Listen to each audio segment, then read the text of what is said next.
आइए प्यारे बच्चों, नमस्कार।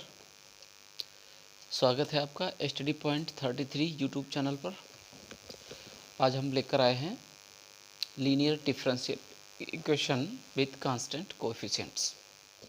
तो linear differential equation with constant coefficients का अध्ययन शुरू करते हैं।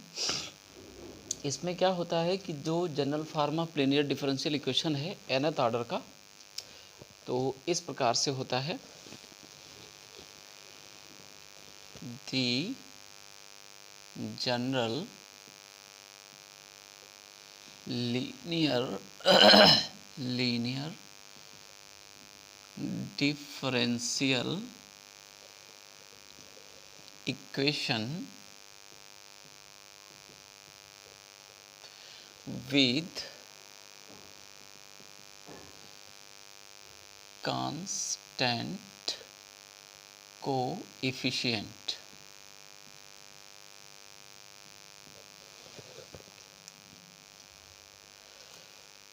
ये होगा इस प्रकार का इज कि dny और dxn प्लस a1 यहाँ पर कांस्टेंट आया, dn माइनस 1 बाई और dxn minus 1 plus a2 dn minus 2 y dxn minus 2 और plus and so on an y और इक्वल टू q।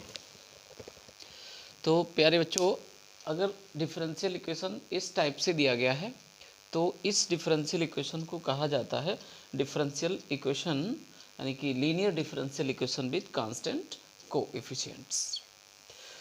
अब इसमें जो डिफरेंशिएशन रिप्रेजेंट किया गया है कि dy ओवर dx, तो इसको हम क्या करते हैं, d सिंबल से रिप्रेजेंट कर देते हैं। माने यहाँ पर जो dx दिया गया है इसको हम कैपिटल D से रिप्रेजेंट कर देते हैं। तब ये डिफरेंशियल इक्वेशन इस सिंबल में हो जाता है कि dn plus a1 dn minus 1 plus a2 dn minus 2 plus and so on और प्लस an और y इक्वल टू q। अब यहाँ पर जो a1 a2 and so on an आपने यूज़ किए हैं, ये सारे आर्बिट्रेरी कांस्टेंट्स हैं। तो इस प्रकार से लीनियर डिफरेंशियल इक्वेशन आपका होगा। अब इसका जो सॉल्यूशन है, इस सॉल्यूशन को देखते हैं। तो सॉल्यूशन ज्ञात करने से पहले यहाँ पर हमें लेना पड़ता है एक ऑक्सिलरी इक्वेशन, ठीक है। तो अब हम इसका ऑक्सिलरी इक्वेशन कंसीडर करते हैं, यानी कि ऑक्सिलरी इक्वेशन, ऑक्सिलरी इक्वेशन, इसको शॉर्टकट में AE कह देते हैं, ऑक्सिलरी इक्वेशन। तो क्या करते हैं कि सबसे पहले आपके पास ये जो डिफरेंशियल इक्वेशन था इसको आपने D सिंबल में लिखा और इसमें D को हम क्या करते हैं, M से रिप्लेस करके और इक्वल 0 करके एक इक्वेशन प्राप्त कर लेते हैं, ठीक है। तो इसका जो ऑक्सिलरी इक्वेशन होगा वो ये हो जाएगा। इसमें क्या करते हैं कि replacing D by M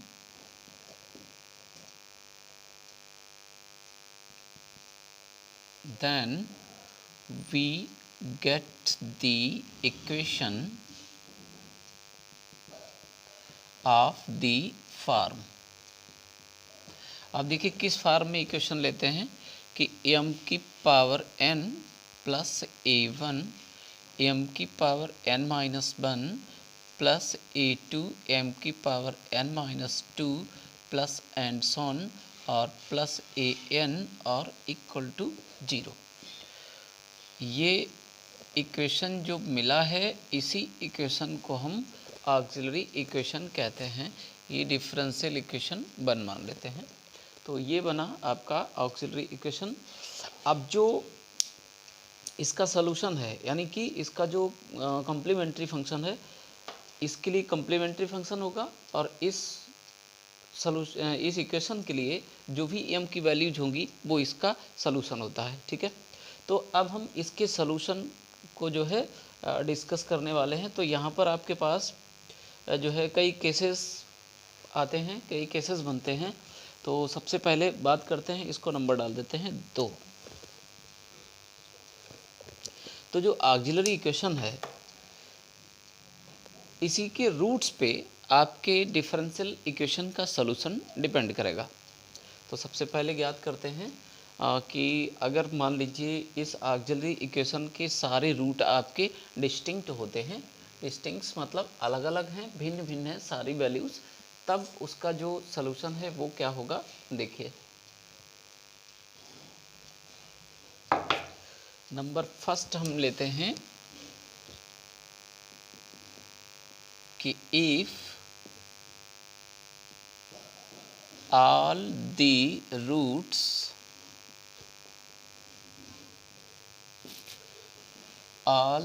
roots of equation of AE auxiliary equation are distinct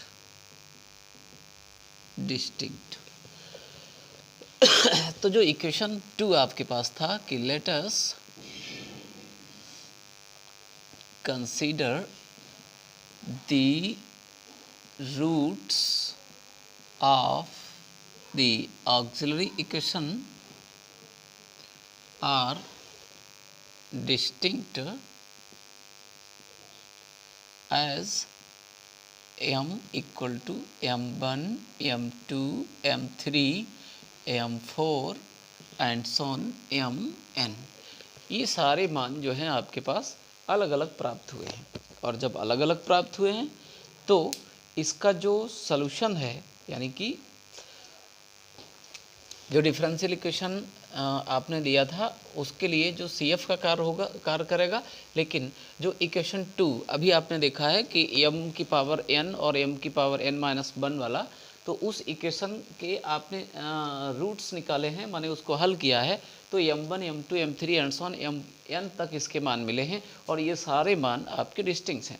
तब इसका जो सलूशन होगा, then the general solution of the given differential equation be y equal to c1 e की power m1x plus c2 e की power m2x plus and so on, और plus Cn और e की power mn into x, मतलब जितने भी root होंगे तो सारे रूट्स को हम इस तरह से रख देंगे अलग अलग तो ये बनेगा उस डिफरेंशियल इक्वेशन का सलूशन। ठीक है, ये तो तब की बात हो गई है जब उस ऑक्सिलरी इक्वेशन के सारे रूट्स डिफरेंट हैं, यानी कि डिस्टिंक्ट हैं, अलग अलग हैं। अब अगर हम बात करें तो सम रूट्स सेम भी हो सकते हैं। नंबर सेकंड कि सम roots are equal.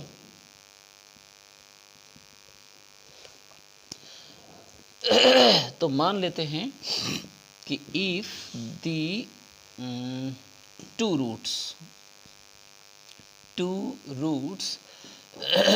of the auxiliary equation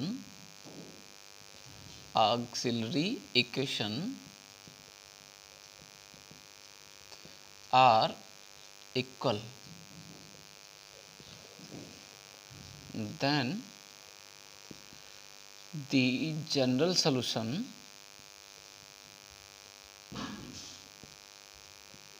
of the given differential equation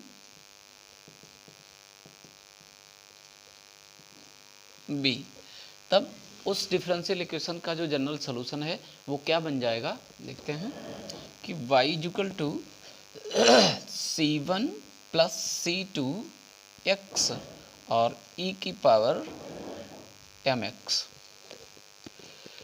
मतलब m1 और m2 दो रूट आपके पास बराबर हैं, सेम हैं, तो उसको हमने m मान लिया है। तब उसका जो टर्म है वो इस प्रकार से होगा कि c1 प्लस c2x और e की पावर mx और प्लस बाकी सारे वैसे रख दिए जाएंगे, c3 e की power m3x plus c4 e की पावर m4x और प्लस एंड सो ऑन, जितने भी रूट होंगे आगे उनको हम इसी तरह से लिख देंगे।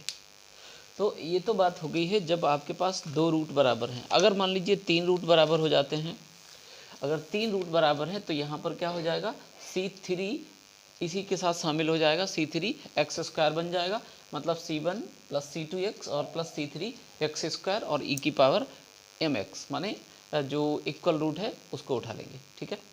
और अब बात आती है कि अगर रूट्स आपके पास इमेजिनरी आ जाएं तब क्या करेंगे। देखिए नंबर थर्ड,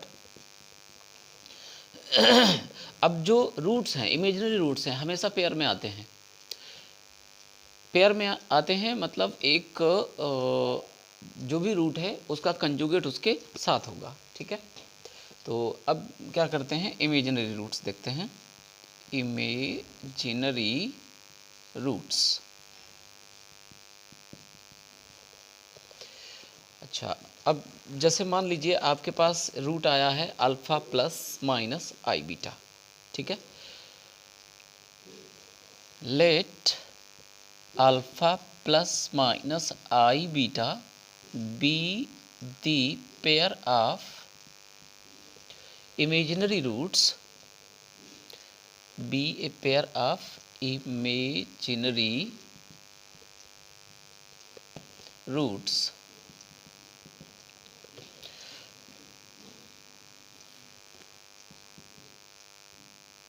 the corresponding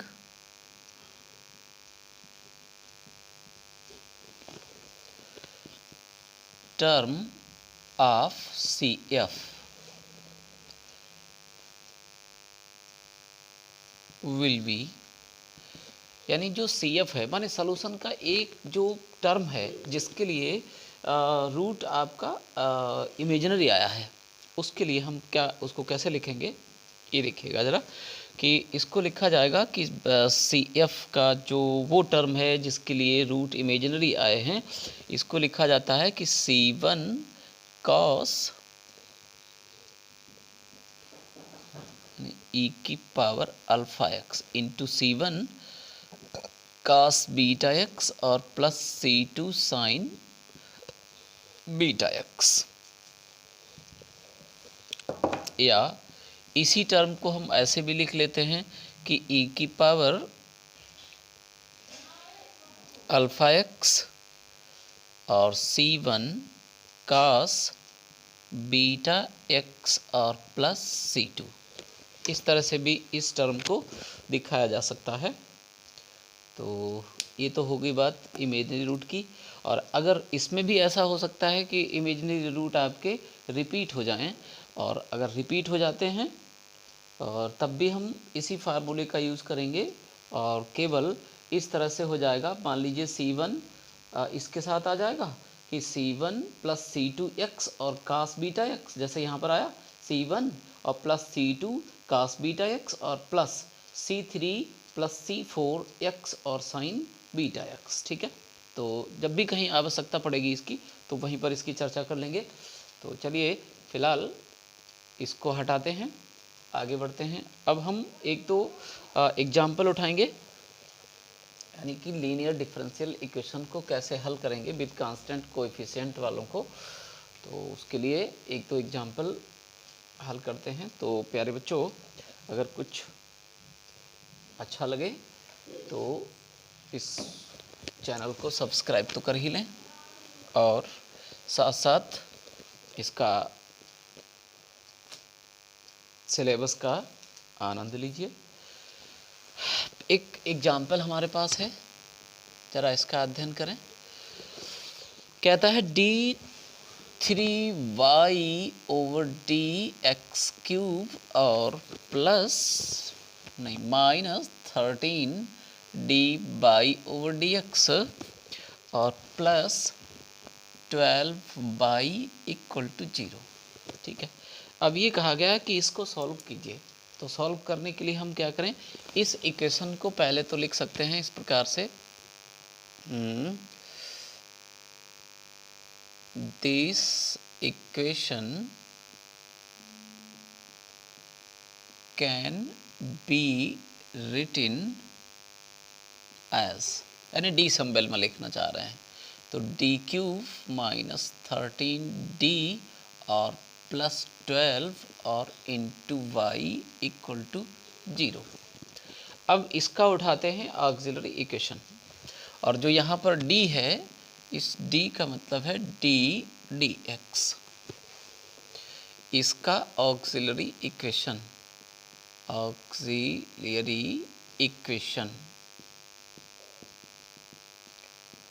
ये हो जाएगा m क्यूब माइनस 13m और प्लस 12 इक्वल टू 0। तो प्यारे बच्चों, इसका तो हम फैक्टर कर ही नहीं पाएंगे सीधे तरह से, ठीक है। और जब सीधी तरह से इसके फैक्टर नहीं होंगे तो आपको क्या करना है, इसमें लगाना है रिमाइंडर थ्योरम, यानी कि शेषफल प्रमेय। तो शेषफल प्रमेय का प्रयोग करेंगे, और शेषफल प्रमेय क्या होती है कि इसमें हम अपने पास से m का मान रखेंगे, और अगर m के जिस मान से ये 0 हो जाएगा वही इसका एक फैक्टर बन जाता है। ठीक है, तो 1 रख देंगे, 12 और 1 13 हो गया, माइनस 13 0 हो जाएगा। अब चूंकि m इक्वल टू 1 रखा था तो m माइनस 1 इसका एक फैक्टर बना, m माइनस 1 और m माइनस 1। ठीक है, तो यहाँ से मिलाते हैं, m स्क्वायर का मल्टीप्लाई कर देंगे तो ये m क्यूब हो गया, फर्स्ट टर्म मिल गया। सेकेंड टर्म के लिए माइनस का m स्क्वायर हो गया, माइनस का m स्क्वायर आपके पास है नहीं तो यहाँ पर क्या कर देंगे, प्लस m। ठीक है, अब ये प्लस का m स्क्वायर हो गया, यहाँ से माइनस m स्क्वायर तो कैंसिल आउट। अब यहाँ से क्या बचेगा, हमें चाहिए एक माइनस का m है और 13m है, तो यहाँ पर माइनस का 12 से मल्टीप्लाई कर दो।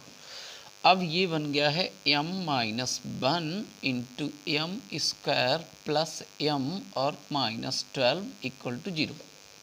m माइनस 1 और इसके फैक्टर करेंगे तो 4 और 3, यानी m square plus 4m minus 3m और minus 12 equal to 0। m minus 1, यहाँ से m प्लस 4 हो जाएगा, माइनस का 3 कॉमन करेंगे, m प्लस 4 हो गया और इक्वल टू 0। अब क्या हुआ, m माइनस 1 और इधर से क्या आ रहा, m प्लस 4 कॉमन कर दिया यहाँ से, और इधर फैक्टर आपका बच गया m माइनस 3 इक्वल टू 0। तो जो रूट्स हैं वो क्या बन जाएंगे, m की वैल्यूज़ 1 3 और माइनस का 4, ये हो गए हैं आपके रूट्स ऑफ ऑक्सिलरी इक्वेशन। ठीक है, अब क्या करते हैं, हमें सॉल्यूशन चाहिए, तो सॉल्यूशन निकालते हैं कि इसका जो जनरल सॉल्यूशन है वो क्या हो जाएगा, general solution y equal to c1 e की पावर m1x, मतलब 1 तो x रह गया, प्लस c2 e की पावर m2x, e की पावर 3x हो गया, प्लस c3 e की पावर माइनस का 4x। लीजिए, ये हो गया इस डिफरेंशियल इक्वेशन का सॉल्यूशन।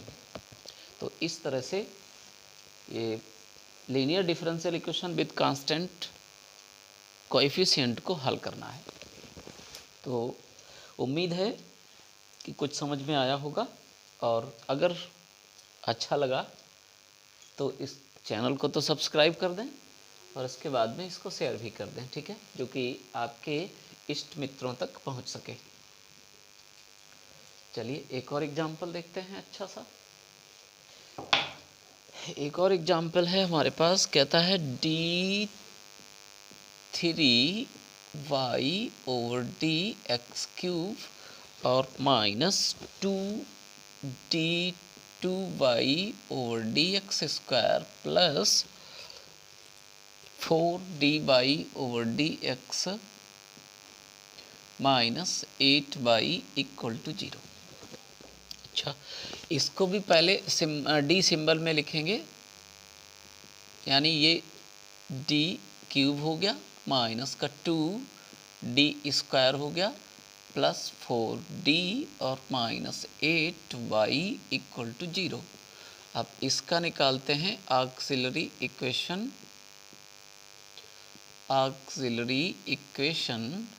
तो इसके लिए ऑक्सिलरी इक्वेशन बनेगा m cube minus 2 m square plus 4m minus 8 equal to 0। इसके फैक्टर करने हैं तो सीधे से इसमें से m स्क्वायर कामन कर दो, m माइनस 2 बचेगा, माइनस का 4 उठाइए तो m plus 4 m minus 2 equal to 0। तो m माइनस 2 और m square plus 4 equal to 0। अब m माइनस 2 अगर 0 है तो एक तो m की वैल्यू 2 हो गई, और अगर m स्क्वायर प्लस 4 0 हुआ तो m स्क्वायर हो जाएगा माइनस 4, अर्थात m का मान आ जाएगा प्लस माइनस 2i। इसको ऐसे लिखना पड़ेगा 4i स्क्वायर। तो रूट्स हमें पता चल गए हैं ऑक्सिलरी इक्वेशन के। अब इसका जो सलूशन है वो निकालते हैं। The general solution of given differential equation y equal to c1 e की पावर m1x, तो 2x हो गया प्लस। अब ये जो है इमेजिनरी रूट है, माने इसको हम ऐसे लिख सकते हैं 0 प्लस माइनस 2i, यानी कि अल्फ़ा प्लस माइनस आई बीटा, इस रूप में लिखा गया है। तो अब आपके पास फार्मूला क्या था कि e की पावर अल्फ़ा x मतलब 0x इंटू c1 और cos बीटा x और plus c2 sign beta x, ये हो गया। अब e की पावर 0 का कोई मतलब ही नहीं है, माने इसके वैल्यू तो 1 हो गई, तो c1 e की पावर 2x और प्लस यहाँ c2 कर दो और यहाँ c3 कर दो, तो c2 cos 2x आ गया और प्लस c3 साइन 2x हो गया। ये हो गया इसका सलूशन। तो इसी टाइप से कुछ और भी एग्जाम्पल्स हैं और बहुत सारी प्रॉब्लम्स हैं। चलिए कुछ प्रॉब्लम्स को हम यहाँ पर नोट कर देते हैं और इनका आप अध्ययन कीजिए, और यदि इनमें कोई प्रॉब्लम आए तो फिर आप कमेंट बॉक्स के थ्रू हमसे पूछ सकते हैं। तो आइए प्यारे बच्चों कुछ प्रॉब्लम्स को नोट करते हैं। जैसे पहला नंबर दे देते हैं इसको कि d2y over D X square minus 7 dy over D X और plus 12y equal to 0। Very easy, बहुत आसान है। इसके बाद में एक और थोड़ा सा d3y over D X cube और minus 9 d2y over D X square plus 23 dy over D X और माइनस आया 15y इक्वल टू 0। इसको भी सॉल्व करें। और एक और है, इसको लिख लीजिएगा कि d4 माइनस डी की power 4 minus D cube minus 9d square और माइनस 11d माइनस 4y और इक्वल टू 0। तो कुल मिलाकर के इसके भी फैक्टर ही आपको करने हैं, और जैसे ही फैक्टर हो जाते हैं तुरंत उसका जो जनरल सलूशन है वो आप ज्ञात कर सकते हैं। एक और है अच्छा सा क्वेश्चन,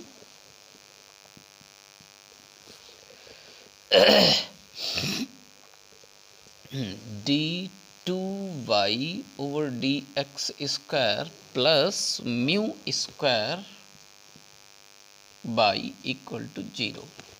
एक और ले लीजिए तो 5 हो जाएंगे, यानी कि D cube minus D square plus बल्कि माइनस डी और प्लस 1 बाई इक्वल टू 0।